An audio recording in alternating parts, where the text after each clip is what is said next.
Sean todos ustedes bienvenidos una vez más a este proyecto de las tardes en el museo, en este segundo ciclo de conferencias titulado Ecos del Río Colorado, Vida Cultural en el Noroeste Mexicano. El día de hoy tenemos una presentación muy especial por parte de la Comisión de Asuntos Históricos, una asociación muy importante aquí en la región, que nos traen un tema pues muy especial, un tema referente a la historia de nuestro municipio, San Luis Río Colorado. Entonces estos eventos se realizan por encomienda de nuestro alcalde César Iván Sandoval Gámez, que nos dio como encomienda el de generar espacios que generen la educación, la cultura, promuevan el debate entre la comunidad, todo esto con el beneficio de nosotros, ¿no? Entonces estos eventos se realizan por parte de la Dirección de Cultura a través del Museo Regional y pues para comenzar, como bien les dije anteriormente, aquí tenemos a la Comisión de Asuntos Históricos, representándole aquí el maestro Germán Orozco y también la señora Aida Torres. Les pido un fuerte aplauso, por favor. Y sin más por el momento, pues le cedo la palabra aquí para que comience al maestro Germán. No lo alcanzo ya. Muy buenas tardes. Muchas gracias por acompañarnos.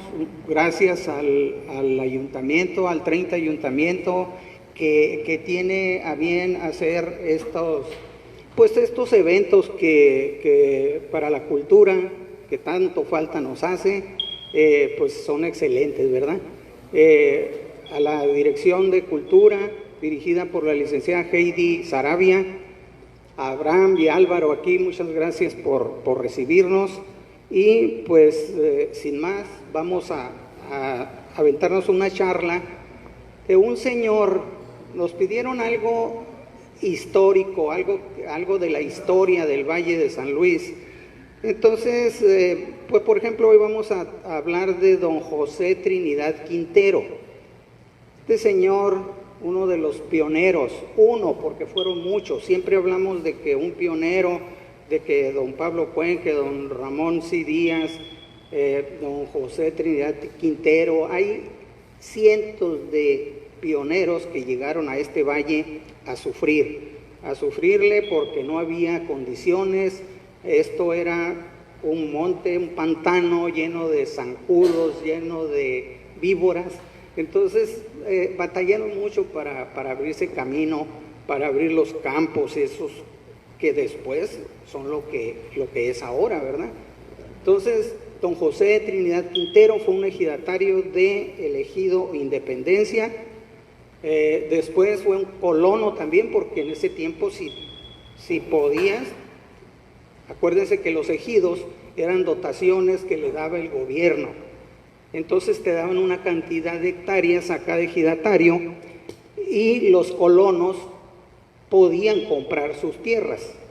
¿A quién? A la Colorado Riverland Company, que era la concesionaria que tenía aquí todos estos terrenos. Entonces las colonias se hicieron de esa forma porque le compraron la tierra a esa compañía. Entonces, con esa visión que tenía don José Trinidad Quintero, él fue ejidatario, pero también fue colono. Entonces, a él le encantaba, a él y a su compadre, don Pablo Cuen Angulo, les encantaba escribir, dejar sus recuerdos escritos. Entonces, aquí tenemos un pequeño fragmento de algo de lo que él tiene, porque tiene mucho. Dejó como 6 libros, 6 cuadernos escritos, manuscritos más bien. Entonces, aquí amablemente y generosamente su familia nos prestó un pequeño fragmento que mi compañera aquí, Aida Torres, nos va a leer. Son memorias de él las escribió, él las dejó escritas en sus cuadernos ahí. Entonces vamos a pasar a leérselo.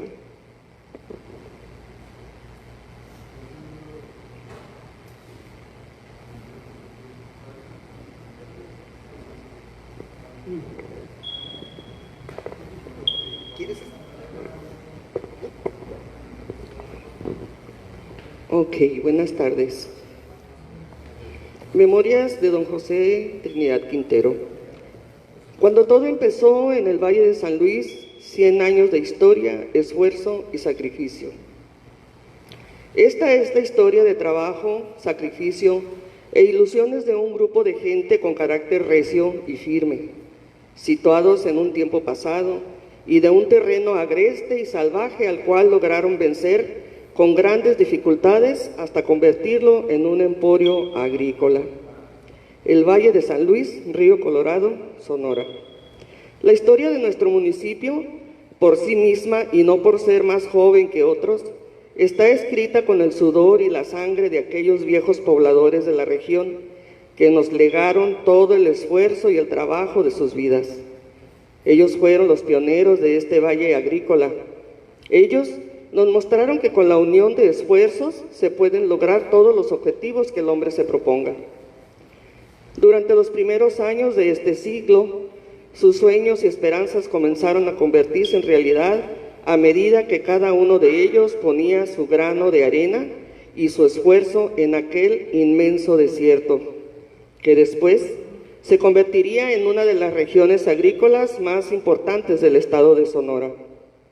En un principio, eran dificultades y necesidades con un sinfín de atrasos, los que habían de sortear día con día la férrea voluntad de aquellos hombres y mujeres, cuyos rostros fueron tostados por los candentes rayos del sol, pero que jamás se amedrentaron por las adversidades que el destino les había deparado.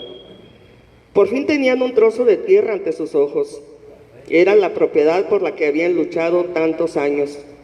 Esa parcela en la que se habían convertido en realidad todos sus sueños, pero también tenían ante ellos otra realidad, la responsabilidad de un nuevo reto.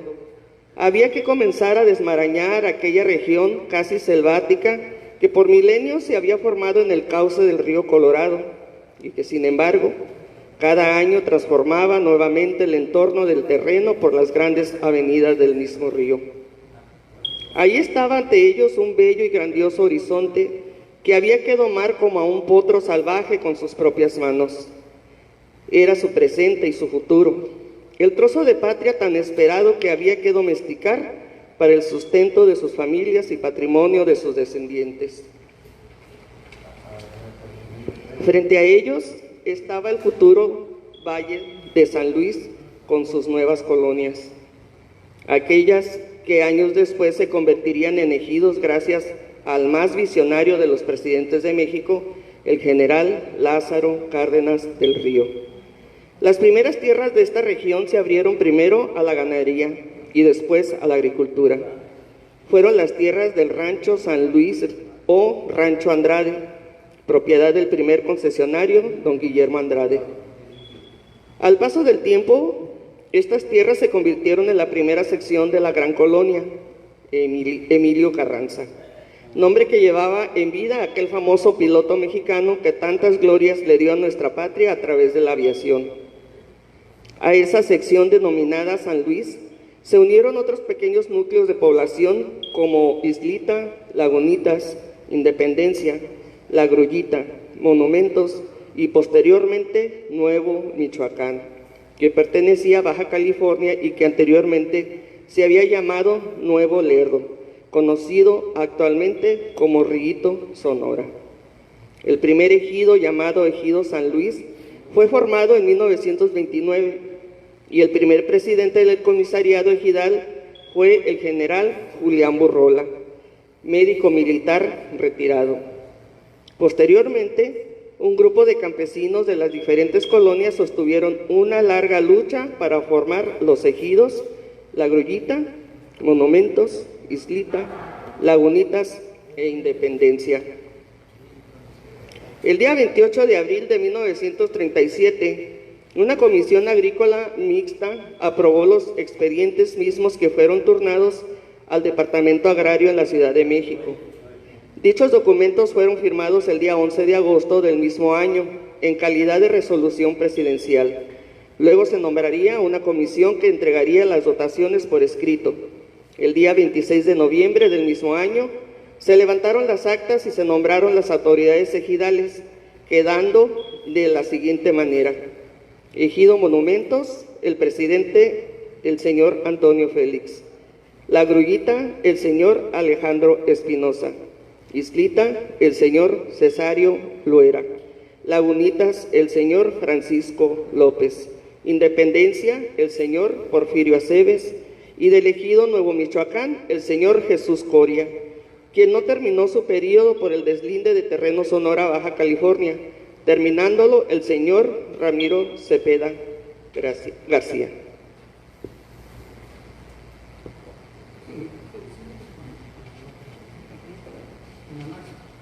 Que son las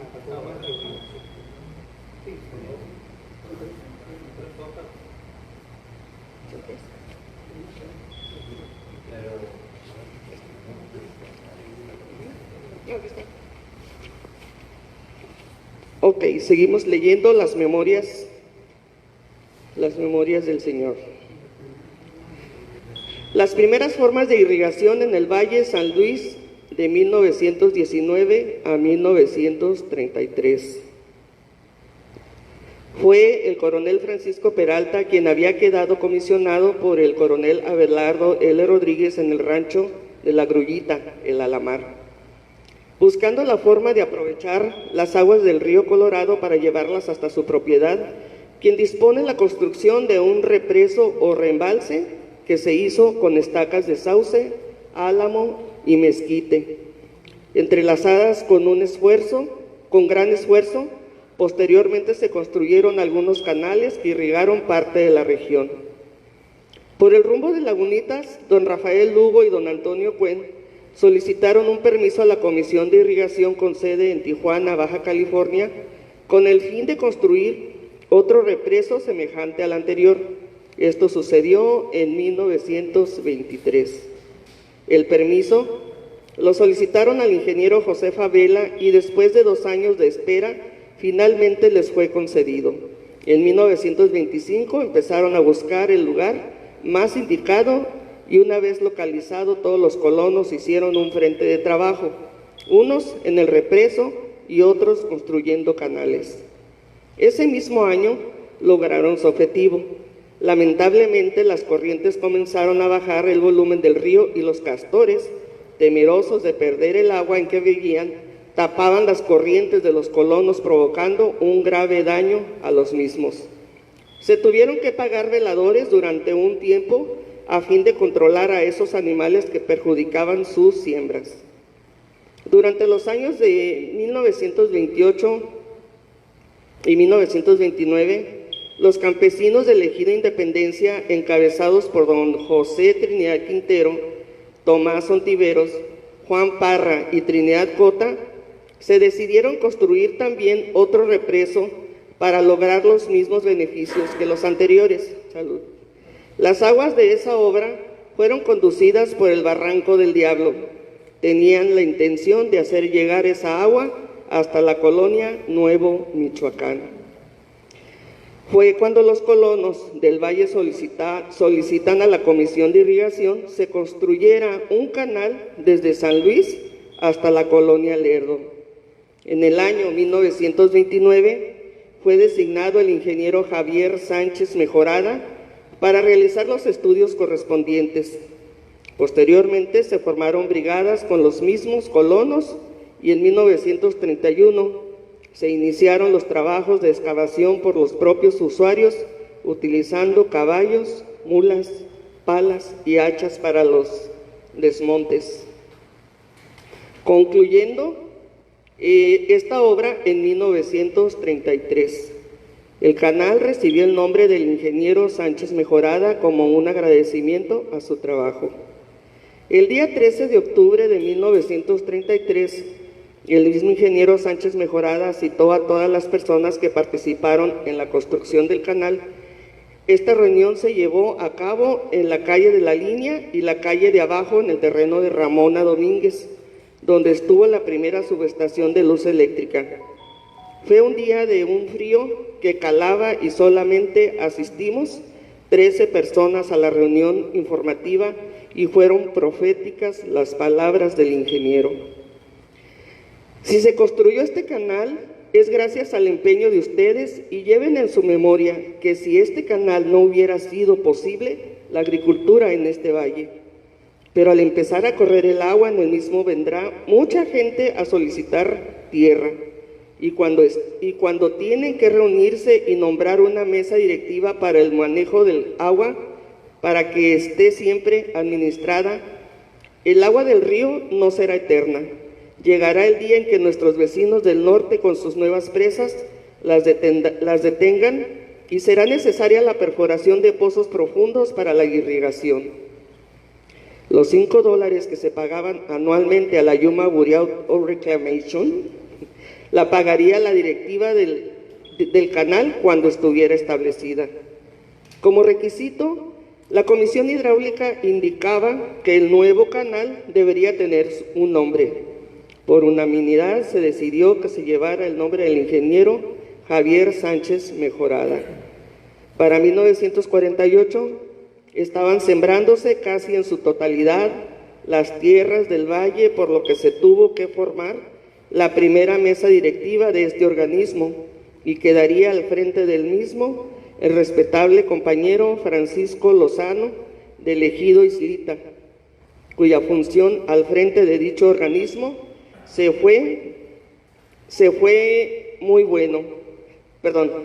dicho organismo fue muy bueno. La segunda mesa directiva fue encabezada por el señor Cesario Loera, también del Ejido Islita. Disculpen. Cabe mencionar que ambos presidentes hablaban perfectamente el idioma inglés, lo que era necesario para las protestas de ambos presidentes por los constantes cierres del agua de los norteamericanos. En 1954, en una reunión agrícola en San Luis, Río Colorado, nos visitó el gerente del Distrito de Riego número 14 de Mexicali, Baja California, el ingeniero Armando Lizárraga El Gandul, quien vaticinó el futuro cierre del agua por el río Colorado y nos invitó a obtener los nuevos permisos o concesiones de agua, ya que próximamente se localizarían los lugares para la perforación de pozos profundos. Recordé las palabras del ingeniero Sánchez Mejorada, quien nos dijo lo mismo 20 años antes. El ingeniero Lizárraga fue muy claro, ya que el SILA, Comité Internacional de Límites de Agua, se los habían informado. Sería la primavera del año de 1965 cuando este canal, por la falta de corrientes en el río Colorado, cerraría sus operaciones, quedando a cargo del canal Sánchez Mejorada la Secretaría de Recursos Hidráulicos, base San Luis, Río Colorado.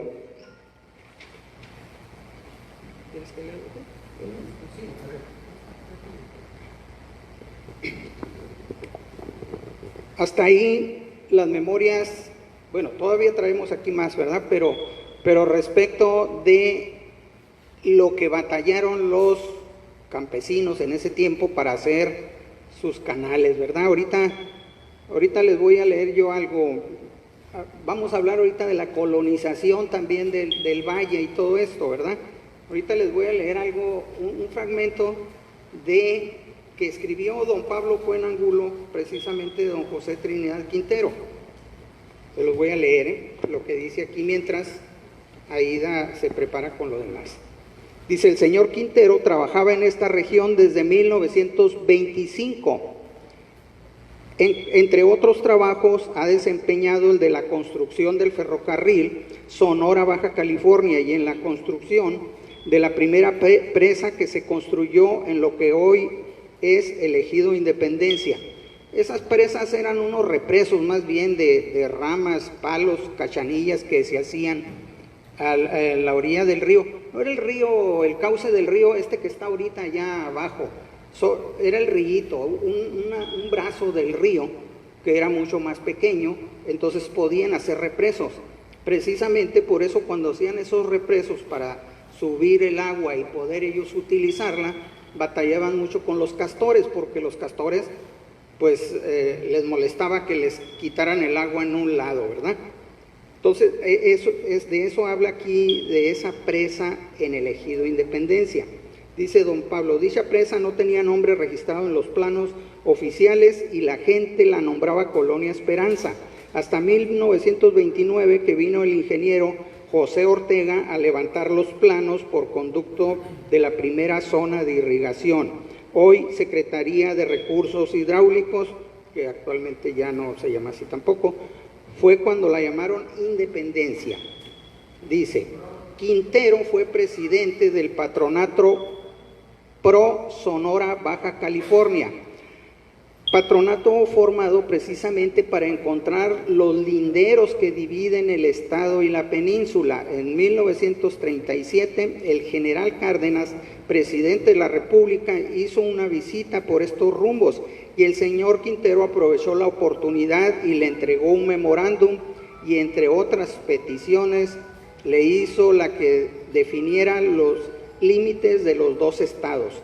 Al general Cárdenas lo acompañaba el licenciado Ramón Beteta, a quien le hizo la recomendación de que tomara nota de esas peticiones, cosa que cumplió, y al cabo de 3 meses el señor Quintero recibió un telegrama a donde le decían que los límites eran la corriente actual del río Colorado, pero fue hasta finales de 1940 cuando oficialmente se notificó dicho límite, y a las colonias también se les notificó que pertenecían a Sonora, porque hasta antes de ese límite pertenecían a Baja California, ¿no?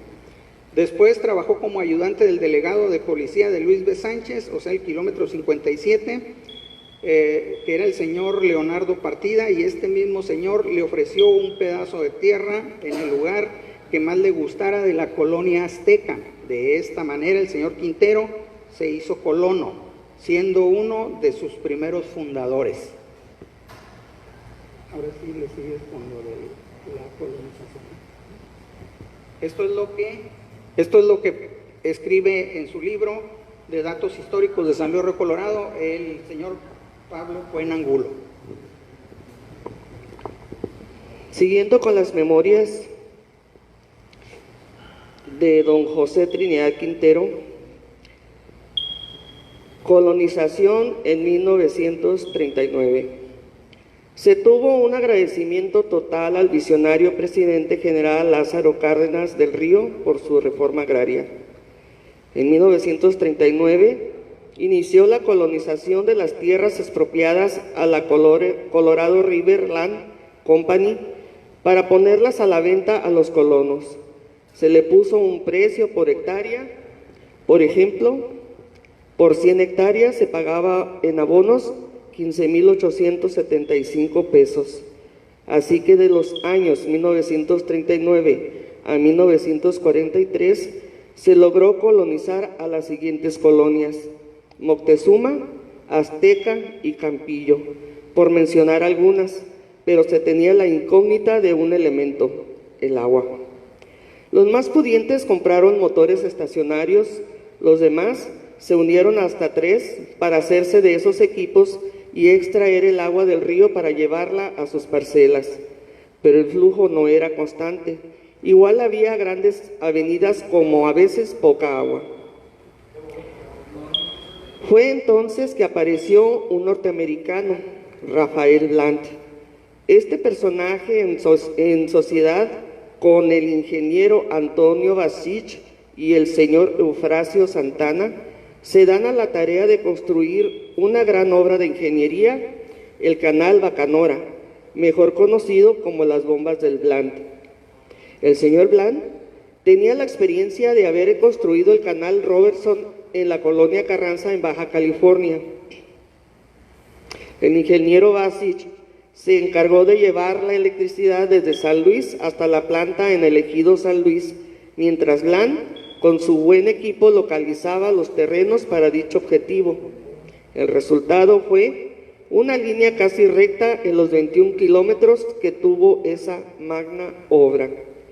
Lo increíble de esta acequia es que únicamente 3 cheques repartían el agua hasta el final, La primera compuerta, el cheque número 8 estaba en La Grullita y la colonia Moctezuma. El cheque número 15 en el ejido Lagunita y el último, el cheque número 21 en la colonia La Bolsa. Muy pronto se vio el cambio, pues con el vital líquido las plantas rendían al máximo, levantándose buenas cosechas. Fueron tiempos de bonanza, aparecieron despepites, tiendas, mueblerías, sin falta las cantinas. Se empezó a notar la falta de corriente, por lo que se contrató personal para que llegara el líquido a la reserva de esa planta y posteriormente bombearse al canal alimentador para su distribución. En 1952, un grupo de agricultores del Valle, encabezados por el señor Isidro Parra H., y con la ayuda del amigo gobernador de Sonora, el señor Ignacio Soto, le aplican al señor Blan la ley de extranjeros, donde dice que ninguna persona no nacida en México puede tener propiedades. De este modo, el señor Blan tuvo que vender ese banco de agua en la cantidad de 2 millones de pesos. En reunión de usuarios del Canal Bacanora, se le da el mando como presidente de esa asociación al señor Isidro Parra. En dicha reunión estuvieron como invitado especial el gobernador de Sonora, el señor Ignacio Soto. En septiembre del mismo año, el citado Isidro Parra tomó posesión de la presidencia municipal de San Luis Río Colorado. Se tuvo más éxito con esa nueva administración, se repararon compuertas, había dragado de canales y construcción de puentes. Además, se amplió la red de canales que se unían al Bacanora. En 1956 se vino un ramalazo de agua que estuvo a punto de desaparecer plantas y base. Gracias a la fuerza humana, apoyados por chatarra de autos, se logró desviar el río nuevamente a su cauce. Ese mismo año se empezaron las localizaciones para los pozos profundos, ya que el CILAN, Comisión Internacional de Límites de Agua, advirtió que a partir de 1960 habría una merma en la corriente del río Colorado por causa de que las presas de la Laguna Dam y la presa Hoover almacenarían ese líquido. Recuerdo esos días de alivio económico. En 1948 el agua costaba 50 centavos el litro, en 1955 valía 75 centavos y ya para 1960 ya costaba 1 peso. Llegó el año de 1960 y la Secretaría de Recursos Hidráulicos accionó la palanca de los pozos federales, de los que algunos siguen funcionando dando agua a las tierras. Recuerdo con tristeza descubrir que un día la corriente se había retirado, siendo imposible bombear nuevamente el agua. En el verano de 1962 se da por terminada la entrega del vital líquido, quedando solo en el recuerdo primero las bombas del Blan y posteriormente la Sociedad de Usuarios del Canal Bacanora. Es todo lo de las memorias de don José Trinidad Quintero. Un aplauso aquí para nuestra compañera, por favor.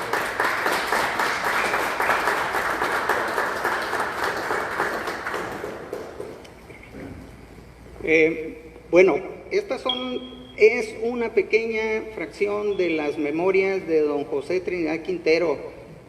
Hacemos vamos a ver con la familia, a ver qué piensan hacer con toda esa información que tienen, porque es como para hacer 2, 3 libros ahí con lo que tienen ellos guardado. Pero, pues, desgraciadamente no se ha podido hacer nada. Vamos a entablar unas pláticas ahí con ellos como Comisión de Asuntos Históricos, ¿verdad? A ver qué podemos hacer con ellos. Aquí tenemos vamos a pasar a preguntas o comentarios, y aquí tenemos a uno de sus hijos, a uno de los hijos de el señor José Trinidad Quintero, a ver si quiere comentar algo. Dígale ahí ¿quieres decir algo? ¿Quieres comentar algo? A ver.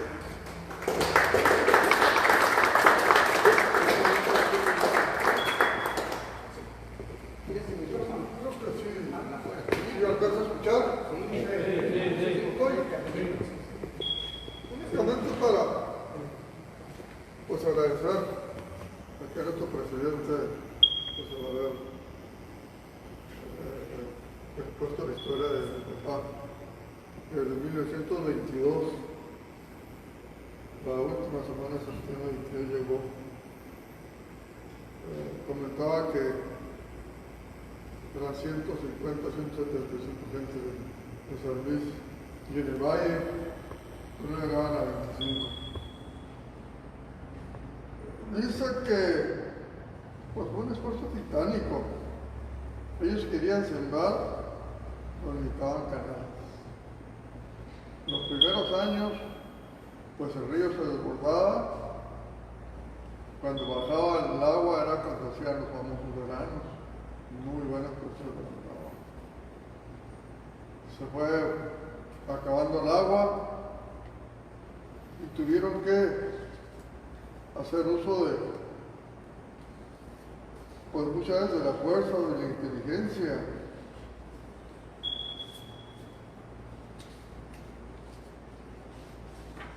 Este es el primer sistema de regación que se dio en el ejido de La Grillita. El general Abelardo N. Rodríguez, con 15 yaquis con familia, sembraron algodón. Y como había dinero, hicieron este pozo, pues no sé, es un pozo, pero de caldera a vapor, y con eso se regaba.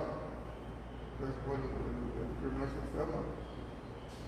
Dicen que fueron casi 400 hectáreas las que sembró el coronel, con tan buena producción que el ingeniero Platz, que venía de Yuma inspeccionar el algodón, obtuvo el primer lugar en la Arizona Imperial por la fibra buena que tuvo haciendo de la mar.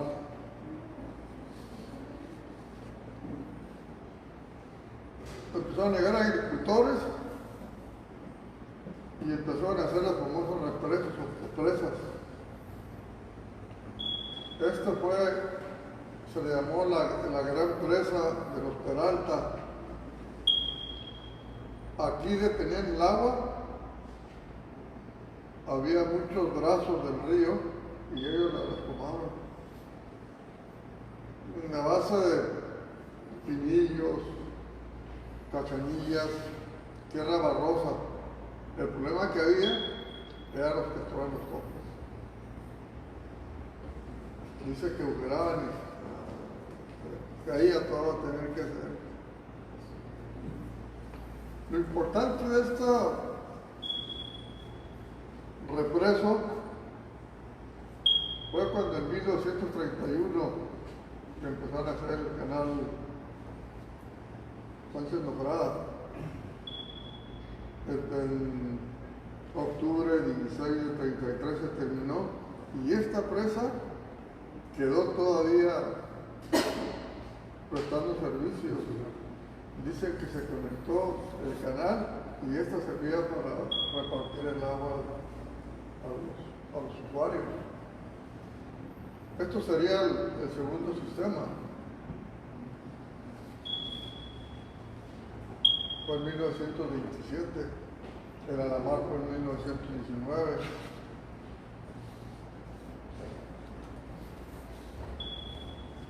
En el ejido Independencia, mi papá, Trinidad Contiveros, Juan Parra,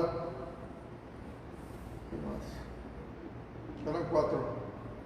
Querían hacer llegar el agua a las tierras. Miren el sacrificio que hicieron. Este es el mentado Barranco del Diablo. Era una grieta, una caverna. Miren hasta cómo se mira. Fueron 2 años quitando tierra, poniendo tierra, o sea, que tenía que caer el declive. Mucha gente me pregunta, ¿por qué el Barranco del Diablo? Porque tiene la figura del diablo. Resulta que ¿dónde quedaba? en el ejido Independencia.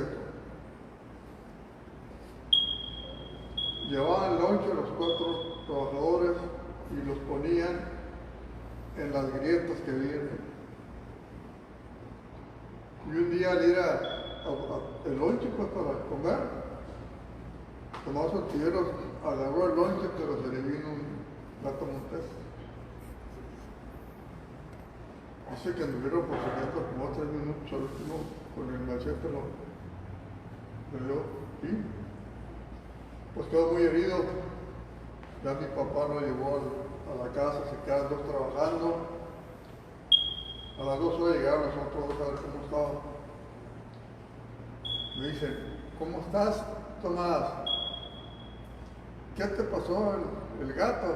¿Cuál gato? Fuera ese el diablo, ese no era el gato del diablo. De ahí se me arrancó el diablo. Por eso le arrancó el diablo.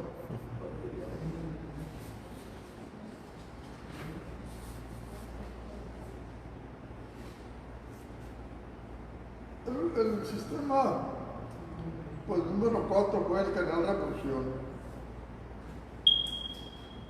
Que apenas se vino el canalito, este es el canal número 1, que después fue el Sánchez Mejorada.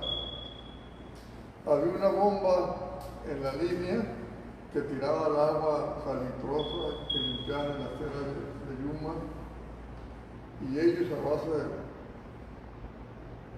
puro pulmón, porque no había ni equipo, hicieron el canal hasta la Independencia, imagínense, 21 kilómetros. Dice que fue un equipo titánico. No sean como Este canal número 1 sirvió el 31 para hacer el canal Sánchez Mejorada.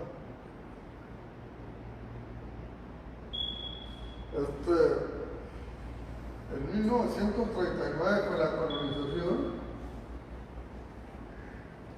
pues había las colonias, había tierra y el agua. Pues vino Rafael Brenner, el americano, y le hizo el canal Bacanora. Dicen que por una ingeniería fueron 21 kilómetros de pura línea recta y con 3 compuertas que se llamaban cheques: el cheque 8, el cheque 15 y el cheque 21.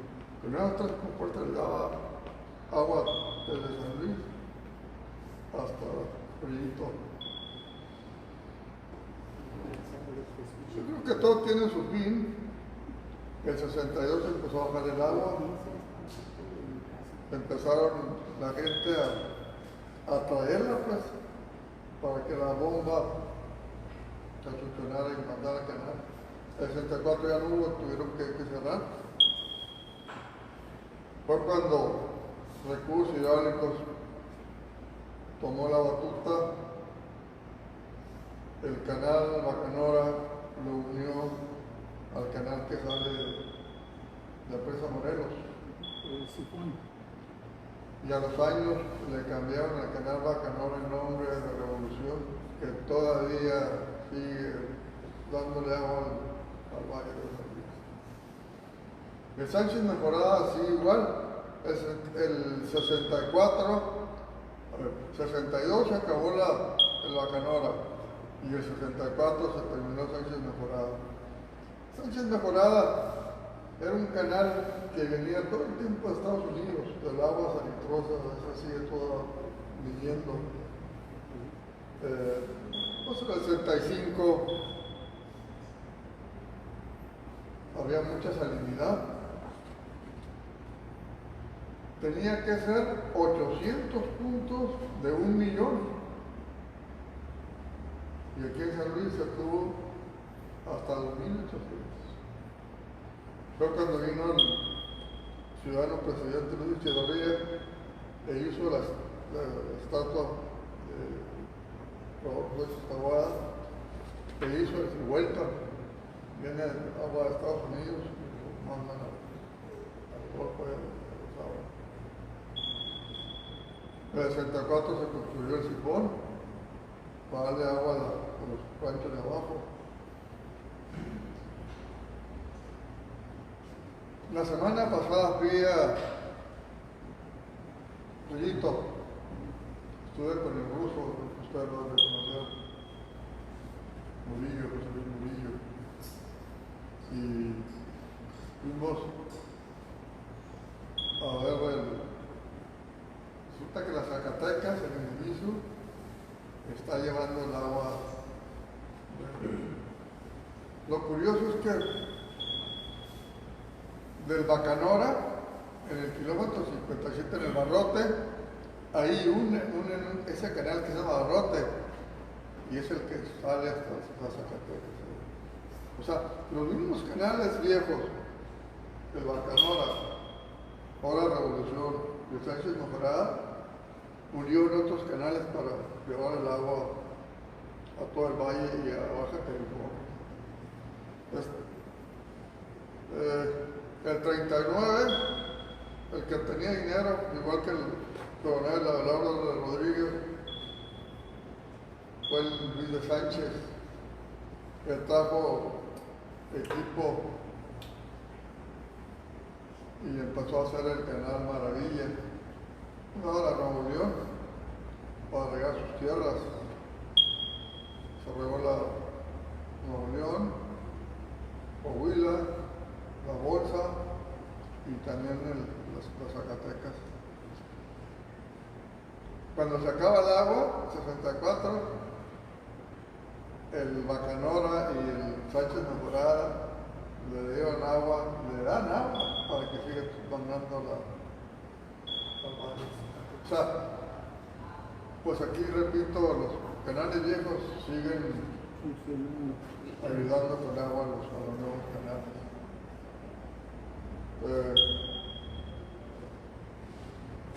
Desde 1953 hay una reunión que estuvieron casi todo el valle porque vino el gerente de recursos hidráulicos y ahí se les hizo saber que tenían que comprar permisos de riego porque se iba a acabar el agua de riego. Estoy hablando del 53. Muchos no quisieron. Macario Martínez no quiso.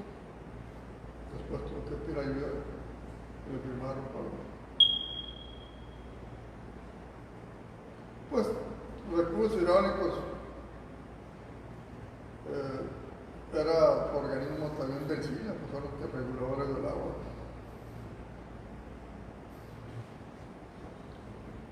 Viendo que ya estaba el manto acuífero muy bajo, recursos hidráulicos del 56, manda a gente a checar dónde estaban las áreas donde había agua, para después hacer los famosos pozos federales.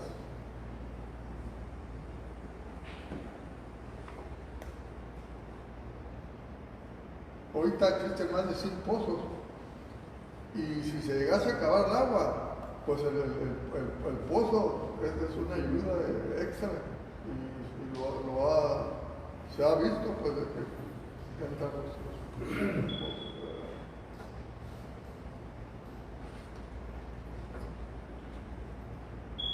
Ya por último quiero decirles que hay un pleito, agricultores con recursos hidráulicos. El canal Sánchez Mejorada, Bacanora, nunca han querido que se cemente. ¿Saben por qué? Porque esa agua, la filtración, es la que tiene a los pozos tapados. 2 o 3 veces he estado en la Junta Sindical y ya catalogados. Recursos quieren, pues. Hay experiencias, pues, de que hacen eso y se acaba el agua. Así que mientras agua, va a estar la filtración y los pozos. Gracias.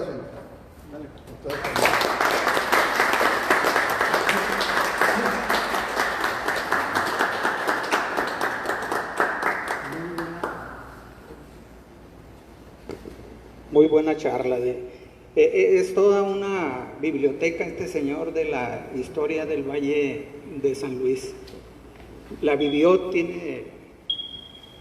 ¿Alguien, alguna pregunta? Esta memoria comprende del año 1931 hasta qué fecha.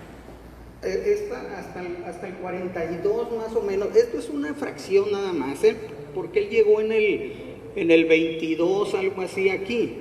Entonces es una pequeña fracción nada más de de todo lo que él dejó escrito. Más o menos es hasta el 40 y 43 me parece. Entonces esto...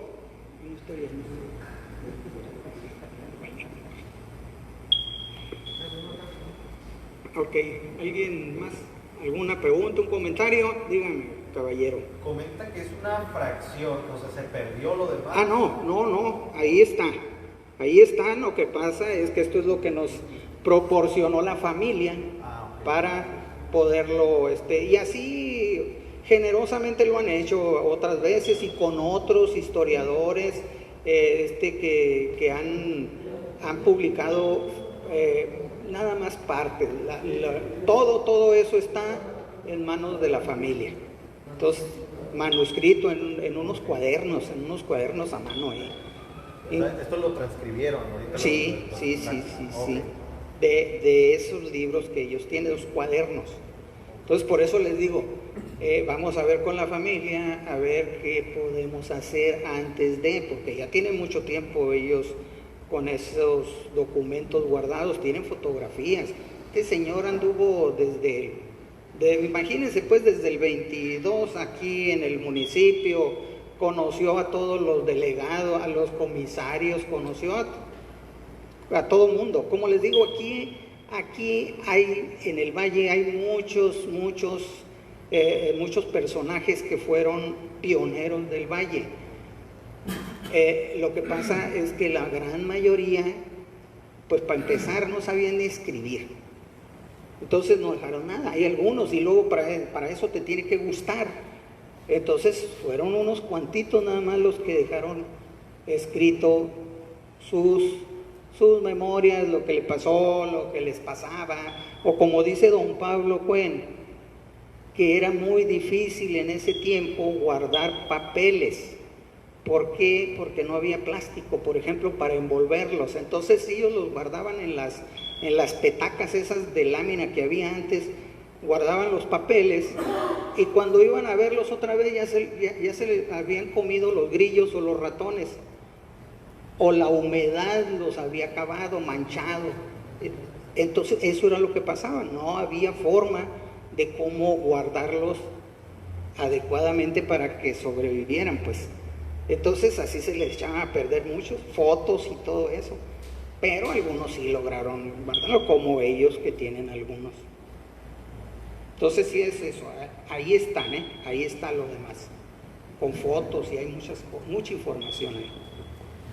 Dígame. Una propuesta, ¿por qué ustedes que tienen contacto con familiares y la familia no buscan la manera de que se puedan conseguir unos patrocinadores, algunos jóvenes prestadores de servicios en las universidades, pueden hacer un convenio, el grupo de ustedes, para que transcriban todo eso, y luego se pueda corregir, sí, y se pueda imprimir, porque son pedazos de historia que solamente ustedes conocen.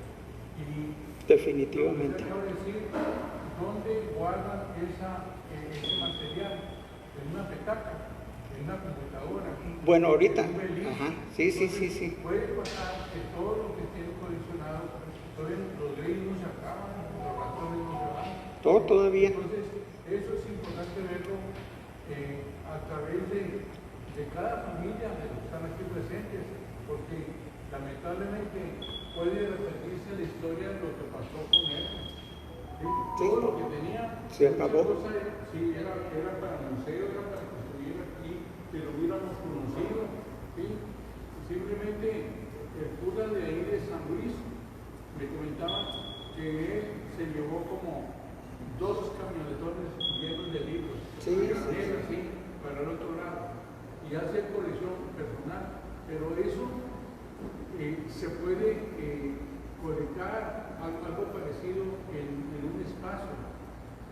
Hoy me hicieron un donativo, el primer donativo para abrir una sala de lectura con el nombre de Felipe Iglesias Serafín, pero es entre todos, todos se puede hacer. Yo no oí si mencionaron cuántos poblados del municipio. Alcanzó a mencionarlos, o cuánta historia más está ahí guardada en las casas de alguien de ustedes y no se puede encontrar en ningún lugar.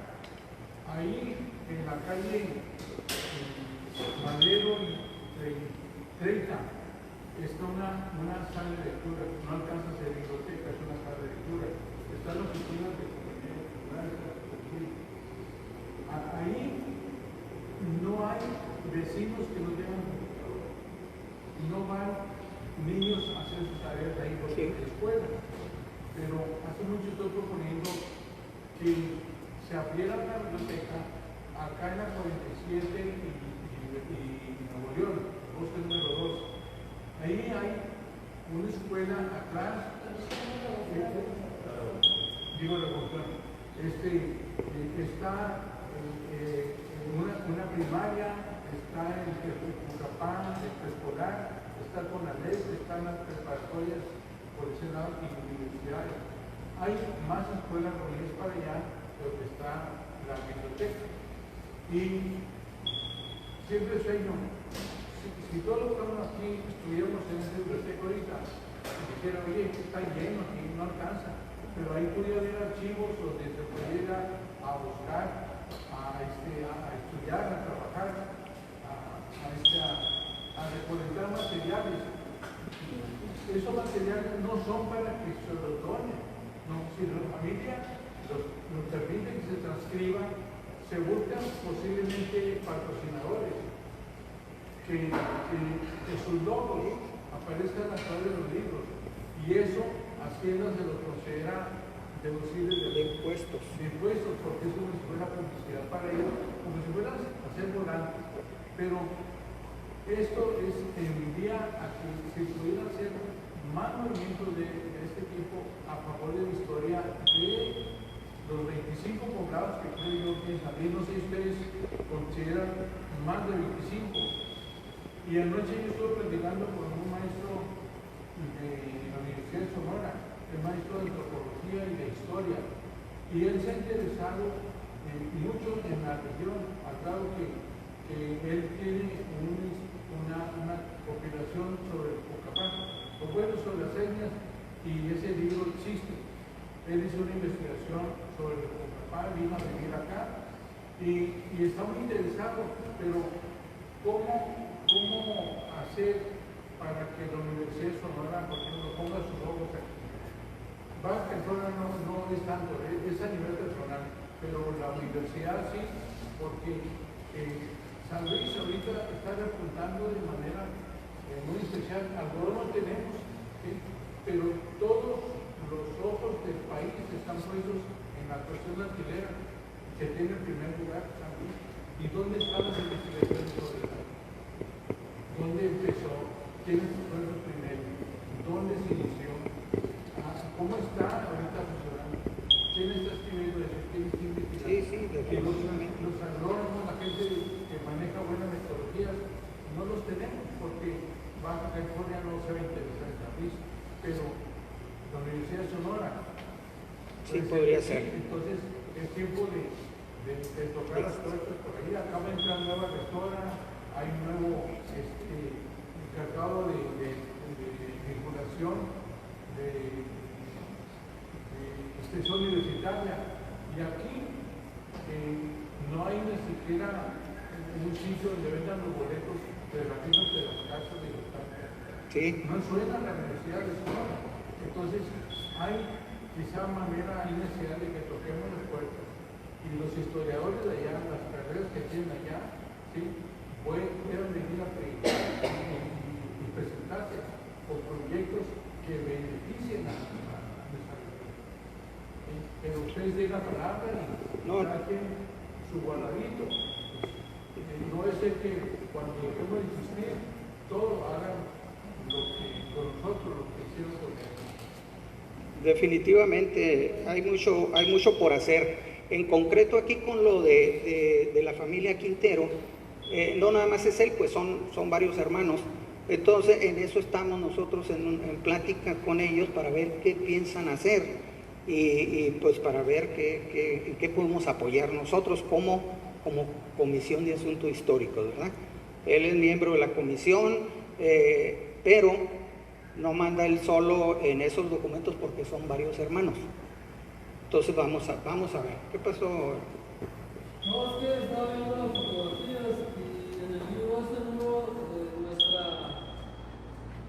nuestra herencia de Hermes Flores, ahí vienen algunas fotos y información de eso. Nuestra herencia es la del profesor Hermes. Sí.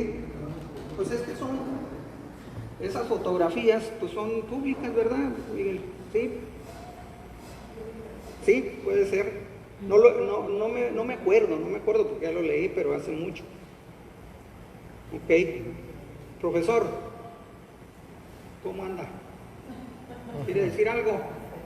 Sí, sí. ¿Cómo se siente? Todavía no están enfadados porque el profesor quiere hablar algo un ratito. No hay problema. Sí, profesor. Véngase por acá. Sí, es que él acaba de pasar el aniversario luctuoso del profesor Hermes Flores y el profesor quiere comentar algo para recordarlo. Profesor, véngase para acá si quiere. Un momento, disculpen, si te sientes cansado, díganme. Adelante. No les voy a hablar. Del canal Sánchez Mejorada. Y el Bacanora.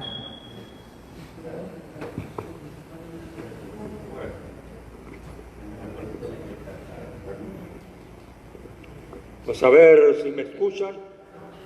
¿Sí se me escucha?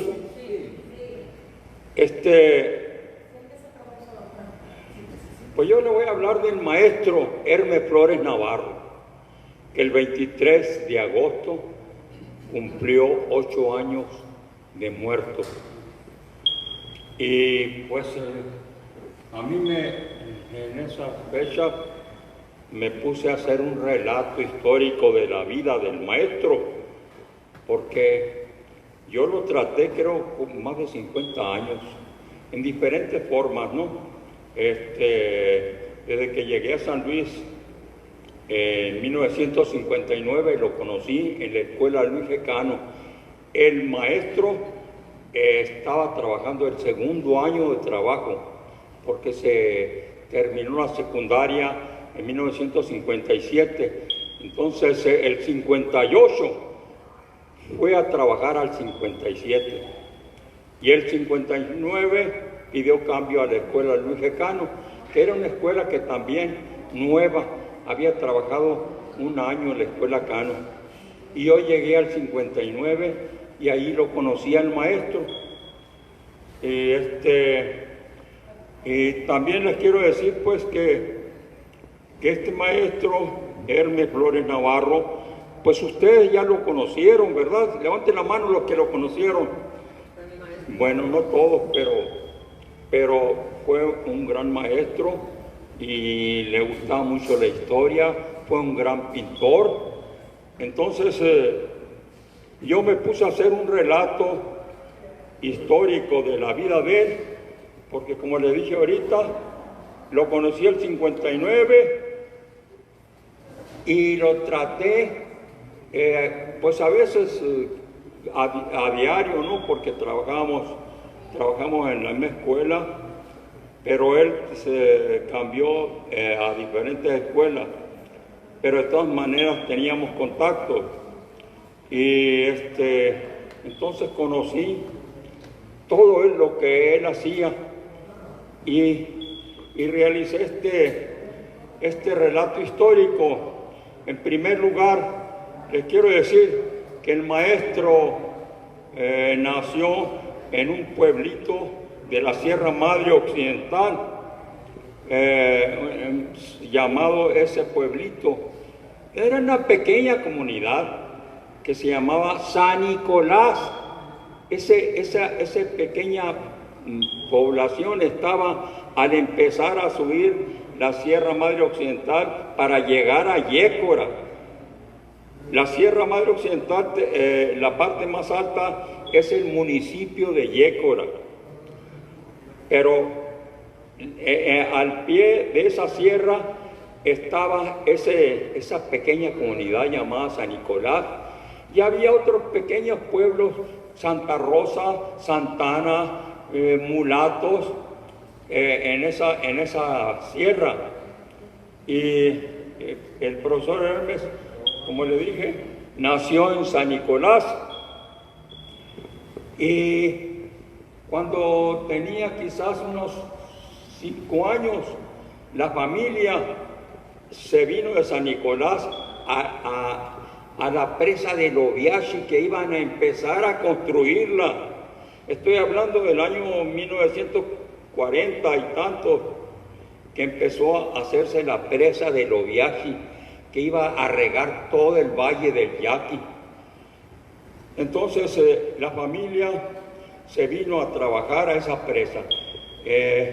O sea que muchas gentes de diferentes partes del estado de Sonora fueron a trabajar a esa presa.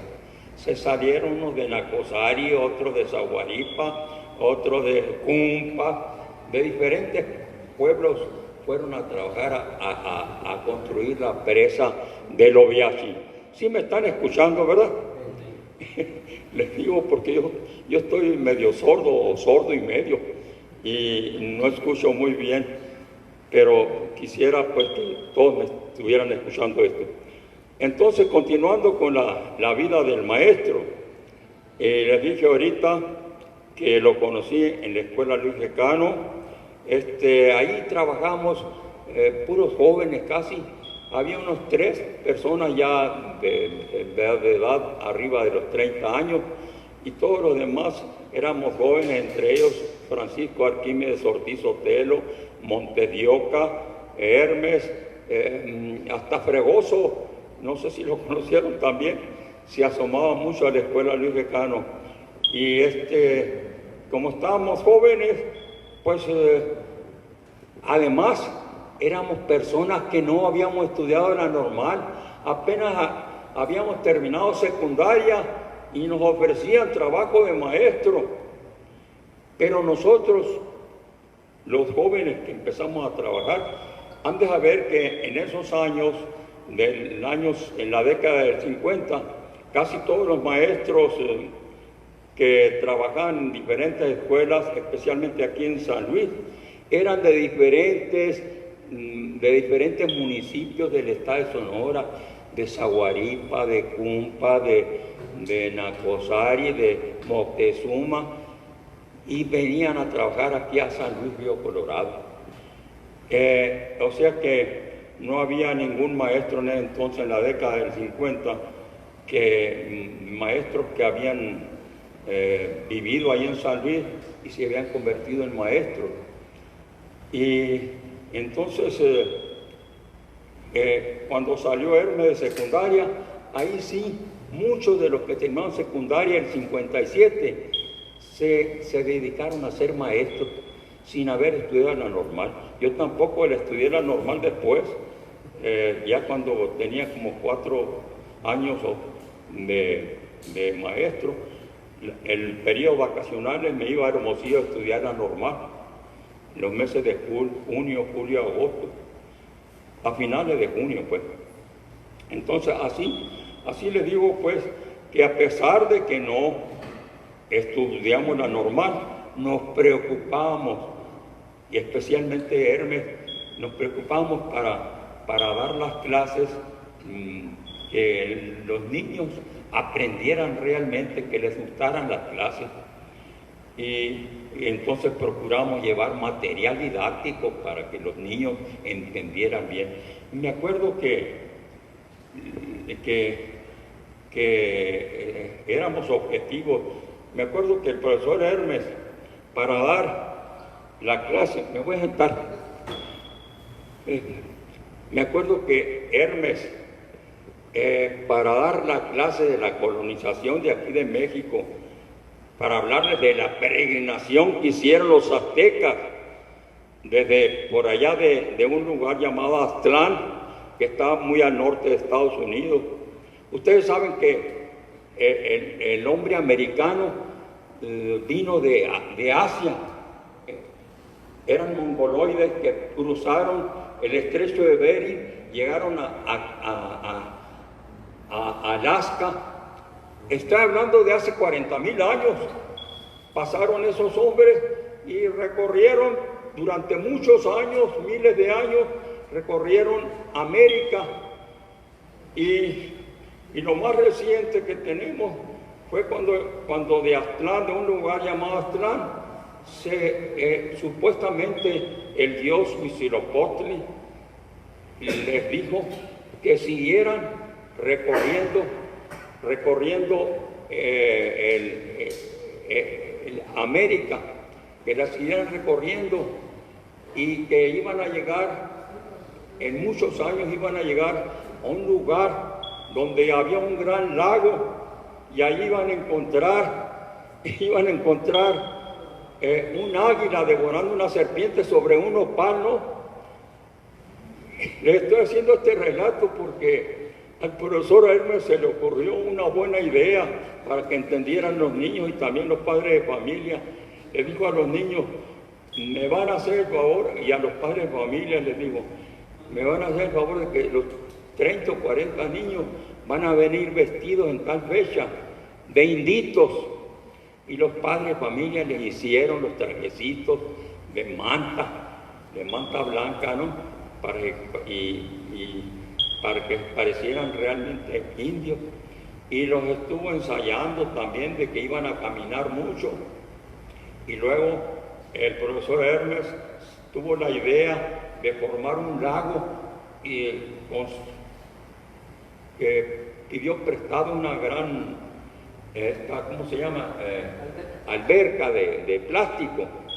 Y allí en esa alberca puso agua, puso piedras y luego un nopal hecho de madera. Y no sé dónde consiguió una víbora que llevó muerta, ¿no? Y un águila. El águila la amarró en el nopal de madera y para que estuviera cerquita ahí de la serpiente. O sea que les estoy platicando porque es una forma de enseñarles a los niños la historia en forma objetiva, que la vivieran los niños. Y él les había comentado que ellos iban a salir de Aztlán, supuestamente Aztlán. Se ha comentado mucho que ya era una pequeña comunidad indígena en Estados Unidos, creo que en alguno de los lagos que hay en Estados Unidos. Y de ahí salieron, ¿no? Y recorrieron el estado de Sonora, entraron al estado de Sonora, todavía no se llamaba Sonora, pero era la tierra que después se llamaría Sonora, y se fueron hasta llegar a la gran Tenochtitlán, donde encontraron esa famosa águila devorando a la serpiente, y allí iban a construir la ciudad. Todo eso lo hizo en forma objetiva el profesor Hermes, para que los niños entendieran bien esa parte de la historia. Entonces, les digo que el 59 lo conocí. Después él salió de la escuela, se fue a trabajar a otros lugares, no me acuerdo, se fue al colegio Quino a trabajar ya en secundaria. Después se fue al Cebeti o al Cebati, se llamaba en ese entonces. O sea que él quería cada tanto tiempo estar más arriba. Y ay, me cansé ya. Me cansé y todavía me falta mucho de decirle. Si quieren, continúo. Estos apuntes los tengo aquí escritos, verán. Voy a ver dónde le sigo para para que no me canse. Ya todo eso que les platiqué fue de lo primero que me acordé del profesor Hermes. Pues fuimos amigos y después fuimos compadres porque me bautizó ya cuando estaba casado, me bautizó la tercera niña. Pero les voy a decir también que la amistad empezó en la escuela Cano.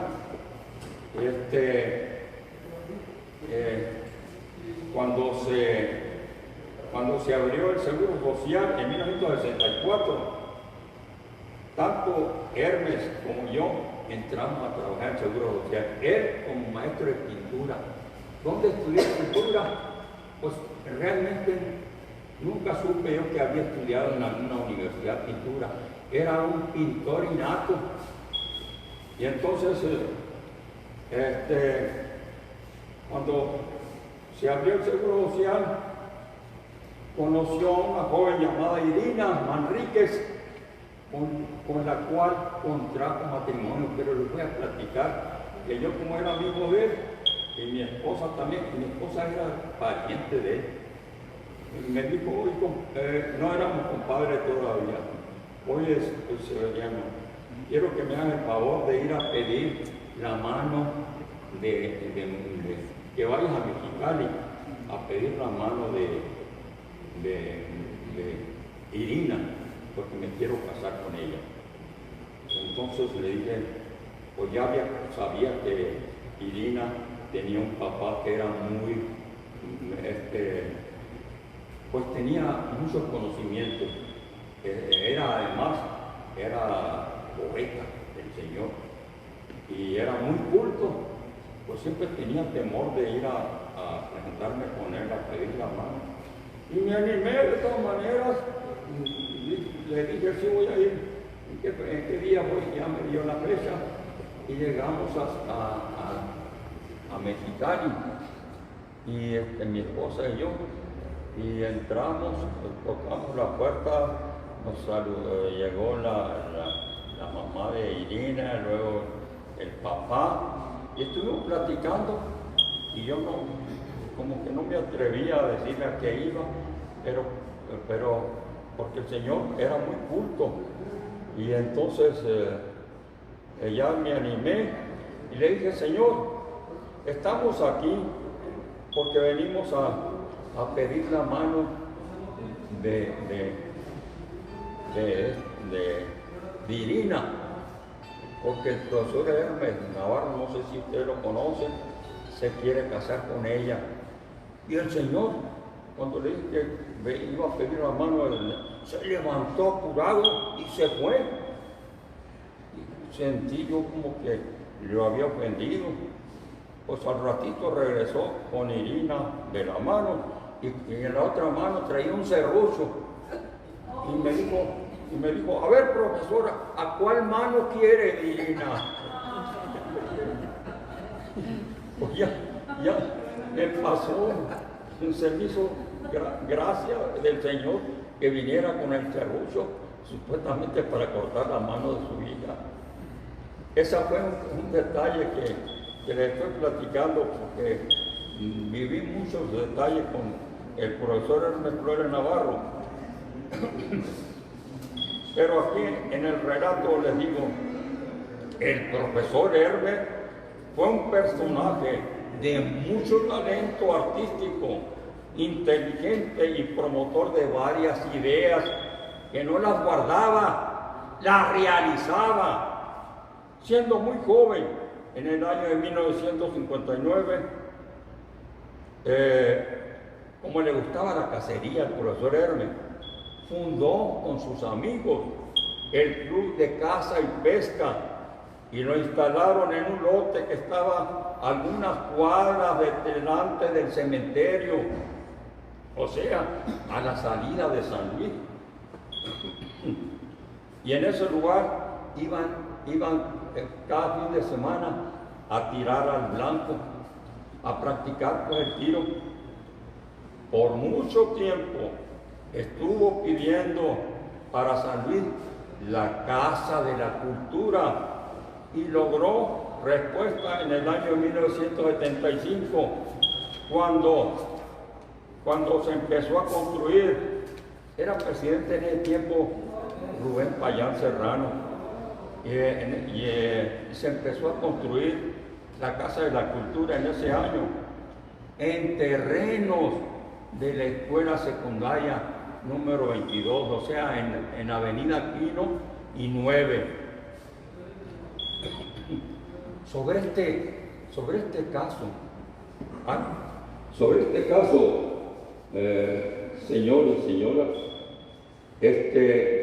los maestros de la 22 que regresamos, esto fue en vacaciones cuando nosotros estábamos en diferentes lugares y regresamos el 1 de septiembre o a fines de agosto y vamos viendo que estaban construyendo en terrenos de la escuela algo y nos dijeron que iba a ser la Casa de la Cultura. ¿Y a quién le pidieron permiso? Nadie supo a quién le pidieron permiso. Nada más a las autoridades municipales se consideraron que allí era el lugar para construir la Casa de la Cultura, pero a la escuela no le pidieron permiso. Nos molestamos mucho nosotros, pero en fin, después nos contentamos y dijimos, en fin, la Casa de la Cultura va a servirle al pueblo de San Luis. Y así fue. En 1986 se hizo amigo de la historiadora Isabel Verdugo y se pusieron de acuerdo en fundar la Comisión de Asuntos Históricos, la cual se inició un 6 de febrero de 1986. A partir de esta fecha, los miembros que se incorporaron a esta comisión nos reuníamos en la casa del profesor Hermes los días miércoles a partir de las 7 de la tarde, en donde tomábamos acuerdos para visitar lugares y personas que íbamos a investigar para iniciar el origen histórico de San Luis. Hermes pues era el presidente de la comisión que duró algunos años. Por más de 30 años el maestro Hermes Flores estuvo pendiente de la Comisión de Asuntos Históricos. Fue promotor incansable de muchas acciones culturales. Gracias a sus facultades innatas como pintor, nos dejó el logotipo de la Comisión de Asuntos Históricos. Como le digo, era pintor innato porque no estudió en alguna universidad. El logotipo de la Comisión de Asuntos Históricos es el escudo, el primer escudo municipal de San Luis, que le han hecho cambios, ¿no? Pero al profesor Hermes se le ocurrió que San Luis que el municipio debería tener un escudo, el que usan todavía en el escudo municipal, ¿no? En la escuela Luis Gecano,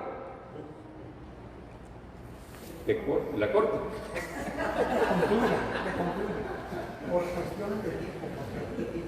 Bueno, en la escuela, por último, en la escuela Luis Gecano pintó un hermoso mural sobre la independencia de México. Ahí estaba la historia al subir las escaleras de la escuela. Tenía una admirable creatividad para pintar, que en su casa podíamos observar cuadros o pinturas que él realizó y que habían obtenido el primer lugar a nivel nacional. Me quedan muchas cosas que hablarles del profesor Hermes, pero ya me pidieron que me callara. Muchas gracias. Muchas gracias, muchachos. Gracias, disculpen. En la próxima le damos la otra. A ver si